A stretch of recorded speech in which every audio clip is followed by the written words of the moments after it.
Hey everybody, Greg here, and I've got a doozy of an update for you today.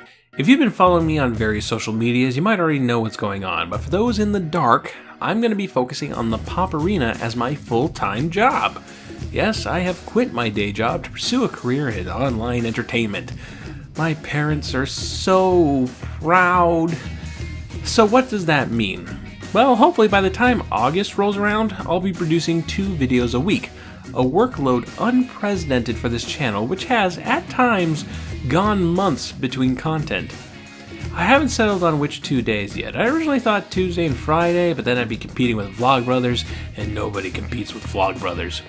We'll figure that out later. So, what can you expect from the Pop Arena in the future? Well, with existing projects, the Doctor Who book guide will hopefully bump up from 1 episode a month to 2. You can, of course, expect more episodes of Breaking Spines. I'm playing with the idea of making that series more interactive, stay tuned for that, and I'll finally get a couple of promised projects underway. Everworld! Video game reviews!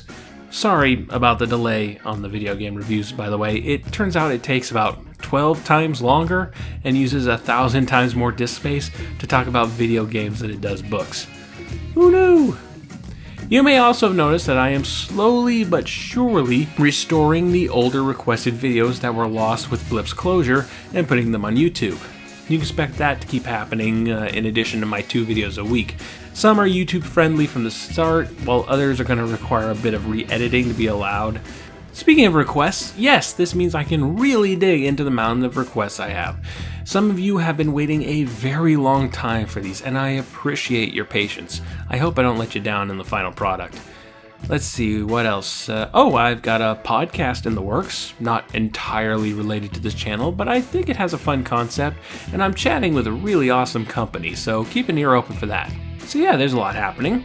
Since I'm doing so much and quitting my job for this, it must mean I'm making enough from my videos to pay my bills and stuff, right? Not really. Look, here's what's happening. I am well aware that if the Pop Arena is going to expand into something personally sustainable, I need to put a lot of work into it. In order to put a lot of work into it, I need to focus on it full time, which means I can't be spending 8 hours a day checking groceries. I don't know much, but I sure do know the price of kale. So I've been spending most of the year building up a savings, and from my calculations, I figured that I can focus pretty much the rest of the year on the Pop Arena. If this channel doesn't become any more successful by December, well, it was a nice run, but I'll have to get a job again and scale things on the channel way back. Like, maybe even further back than they are now. We'll see. These next 4 months are do or die, and while I'll get into the money stuff in a moment, I understand that most of you either can't contribute in that area or don't think it's money well spent, and that's fine. I totally understand. But there are ways you can help the Pop Arena grow without pulling out your wallet. I've largely avoided bringing up the popular idiom of like, share, and subscribe because it can sound a bit self-centered. But these things provide genuine benefits besides boosting my ego. They all improve visibility, and I need that more than ever. The more likes you have, the more you come up in search results because YouTube wants to promote well-liked videos. It's a snowballing effect. Subscribing is similar, and the more subscribers one has, the more benefits YouTube opens up to them. And of course, spreading the show through social media, through word of mouth, every little bit of that helps. It took me 6 years to get 2,000 subscribers. I want to try and double that in just 1. So if you're not in the habit of liking videos, if you know someone who might enjoy my content, if you're not already subscribed, please, could you like, share, and subscribe? Thank you very much. Now, on to money matters. Patreon is going to get some fresh focus, and with that, I've updated the rewards somewhat. Originally, for the $1 per video subscription, you got a one-time advertisement at the end of a video. Well, it's no longer one time.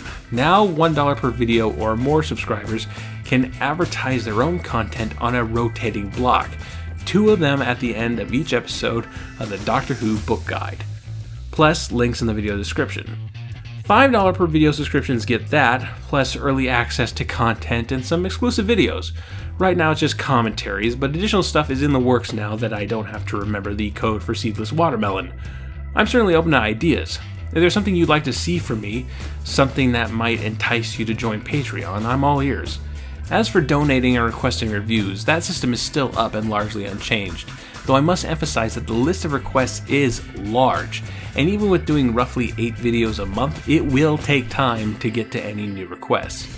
If you need a refresher, it's $20 for a book, movie, or episode of television review, while video game reviews are $40, plus the price of the game if I don't already own it. These prices are a bit negotiable, so don't be afraid to contact me and ask questions. Also contact me if you'd like to send me a review copy of your own work. If you have a completed original work like a book or a comic or what have you, sending a review copy will net you a video review. You don't have to use the request system for that. If you need to get a hold of me, I'm in a lot of different places now. I'll be posting an email in the description, but I also take private messages through YouTube and Patreon. I also have a Twitter, a Tumblr, and a Facebook, so it's really not hard to get in contact with me. Links to all of these are in the description. So here we are, at a turning point for the Pop-Arena. Kinda scary, kind of exciting. However it turns out, I want to thank every single one of you. Without you, we'd never have gotten to this point. And even though the Pop-Arena doesn't survive the year, it's already been a hell of a ride.